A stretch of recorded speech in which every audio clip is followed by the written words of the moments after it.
Hey class, I just wanted to share some solutions with you. I'm sorry I couldn't be with you today, but let's go over some of the answers, or I'll share some of my solutions to the homework. So here we go. The first problem, we've got this triangle ABC, and the bisector of ABC meets AC at side D. Okay, so immediately we know that this is a bisector, so this angle and this angle are equal. And we're also going to put P and Q on BA and BC so that they're perpendicular. So we got a right angle here and a right angle here. And we're supposed to prove that these triangles BDP and BDQ are congruent. Well, luckily for us, we have a shared side here. That's always nice. And we have an angle here. We have an angle here, and we have a side. We have that same angle here, that same angle, and another side. So by angle, angle, side, I would say those triangles are congruent. Okay, so angle, angle, side works for that, but how about these triangles ADP and DCQ? Well, it seems like we've got 90 degrees here. This side here is congruent to this side here. And the reason is because of corresponding parts from these two triangles. Okay, so we got side. This is also 90, so that's good. Then, so I think angles A and C we don't know to be equal necessarily, which means that this angle in here, QDC and ADP, we don't know if those are equal. So really all I have is one side and one angle in these little triangles. So I can't say those are congruent. Perhaps if ABC was isosceles, then I might get angle C and angle A to be equal, which would make these little triangles in here congruent by angle, angle, side. Let's go on to the next one. So if you draw this triangle, you get a slope of 3/4. And if this is an old school tangent ratio table, so if you go here, here's the number of degrees, and here's the tangent ratio, which is of course a slope. So if we're looking for a slope of 0.75 or 3/4, let's see if I have to keep going down. Geez. Here we go. 0.7536. So it looks like a 37-degree angle. It's going to be close to that. Maybe a little less than 37, according to this table. Now, this problem number 3 asks me to use the inverse tangent button on the calculator, which is second, then tan. And if you press that, you can punch in the inverse tangent of 0.75. And when you press enter, you get something a little less than 37, so about a 36.87-degree angle in a 3-4-5 triangle. Kind of interesting. It's unfortunate that a 3-4-5 triangle doesn't have a nice whole number angle. However, we still can calculate it using inverse tangent. There it is, 36.87 degrees. On to the next one, number 8. Looking at this pentagon, it's regular, so all the sides are equal. We chuck in this equilateral triangle. Aha! We've done problems like this before, so equilateral triangle in a regular pentagon means we have all these equal sides, which means PJE is, of course, equilateral, which makes this 60 and 60 and 60 over here. Also, PER is isosceles, so this angle P and this angle PRE are equal. Now, you might remember that a pentagon has 108-degree angles if it's regular. So if that is 48 there from the leftover with this 60, then 48 leaves two angles here that are equal, okay, by the isosceles triangle theorem, and they must each be 66 to form 180 degrees for triangle PRE. Now, we have proved that the angles in a parallelogram, the opposite angles, should say, is they are in fact equal. Well, these opposite angles are not equal, so this JERP cannot be a parallelogram. Sorry. Number 10 is an interesting problem.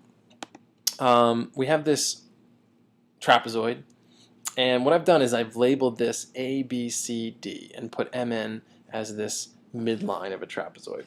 Now I want to show you these different vectors like m to a to b, and b to n. If you think about traveling along those vectors, that is the same as traveling from m to n. So what I've got here is that the vector mn is really like traveling from m to a, then a to b, and b to n. Now likewise, you can start at m and go down around the trapezoid by going m to d, d to c, and then c to n. So that's what I've got here. So we have two different ways to express the vector from m to n. Now let's take a look at this statement right here.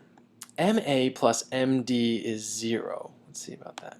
MA, that's this vector, and MD. Well, they're basically going in opposite directions. And I know that they're the same length because M is the midpoint of this segment. So essentially those vectors cancel each other out. It's as if though you traveled to D and then you traveled back to M, so you've gone nowhere. And the same is true from B to N and then C to N. Okay? If you travel those vectors one after the other, you basically go nowhere. You go up and back down and end up not doing a thing.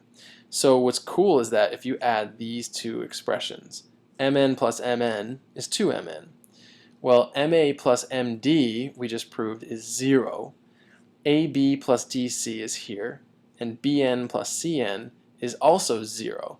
So 2mn is ab plus dc, which also means that mn is 1/2 of the sum of AB and DC. Oh, that's interesting. So this is sort of like the average, because let's see, if you add those two things, AB and DC, and multiply it by 1/2, you're basically finding the average. So that means that MN is the average length of 7 and 15. It also means that it's parallel. That's nice. So it shares that property with a triangle in the sense that it is parallel to these two bases. So this means that from M to N is average of 7 and 15. I think that's 11. Cool. So there you go. Mn is 11. Now, check this out. If I bring this triangle over here, that's ABD. Okay. Now, ABD has a base of 7. And if you understand that MN is parallel to AB, what that means is M to, let's call it point P, M to P is also parallel to AB, and if it starts at a midpoint of a segment, okay, and it's parallel, MP is a midline of triangle ABD, which means that from M to P is 1/2 and parallel, so it's going to be 3.5. Okay? So let's bring this triangle over. ABC, the same thing applies. N is a midpoint of BC, and MN is parallel to AB. What that means is Q to N is a midline of triangle ABC. That's kind of cool. So we could call that 1/2 of 7, which is 3.5. Now, this whole distance, MN, is 11, we said earlier. 3.5 for MP, 3.5 for QN, which leaves PQ have to be equal to 4. So that is how the segment MN is divided: 3.5, 4, and 3.5. And it's all based on these segments QN and MP being midlines of these triangles ABD and ABC. Number 11 is pretty cool. Draw out this isosceles trapezoid. You can then drop some verticals here so that they are heights perpendicular. And you're going to get 9 for this segment between the two verticals with 6 left over on each side. Which means what? That means that, let's see, I can draw a diagonal. First of all, the height, the height is going to be 8. And the reason I know that right away is because this is a 6, 8, 10 right triangle.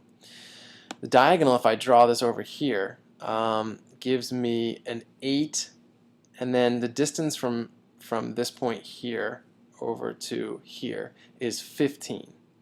So I've got a triangle here that's a 8, 15, and I believe 17 is the hypotenuse of that particular right triangle. And since this thing is an isosceles trapezoid, I'm going to have the same diagonal over here. It's also going to be 17. Last, the angle of the trapezoid. Let's see if I've got this here. This angle here is basically the inverse tangent of 8 over 6, because the slope would be rise 8, run 6. So I use the inverse tangent to give me the actual number of degrees. So to the nearest tenth, I guess what they want, 53.1 for that angle there. That also applies, that 53.1 applies to this angle over here. Let's see if I can get this going here. Move this out of the way. That's a 53.1 degree angle.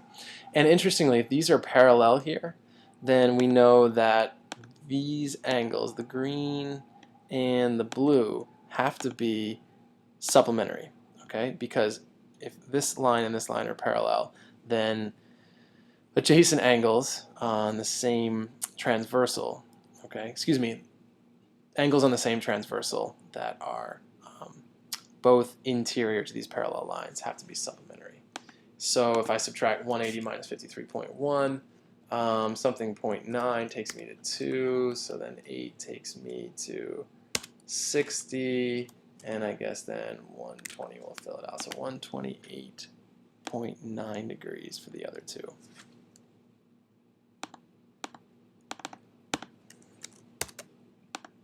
Okay.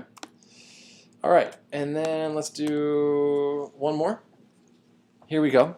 Flying a kite, 37-degree angle of elevation. That's the angle from a horizontal. 130 feet from the point directly below the kite. To me, that always implies a right angle to the point directly below the kite, and that makes a right triangle here, which means the slope of this thing is h over 130. And of course, tangent of 37 measures the slope of this angle. If I solve this equation for h, I get 130 times the tangent of 37 on the calculator. That comes out to be about 97.962, and this is feet. So 96.962 feet is how far Kelly is from, excuse me, 97.62 feet is the height of the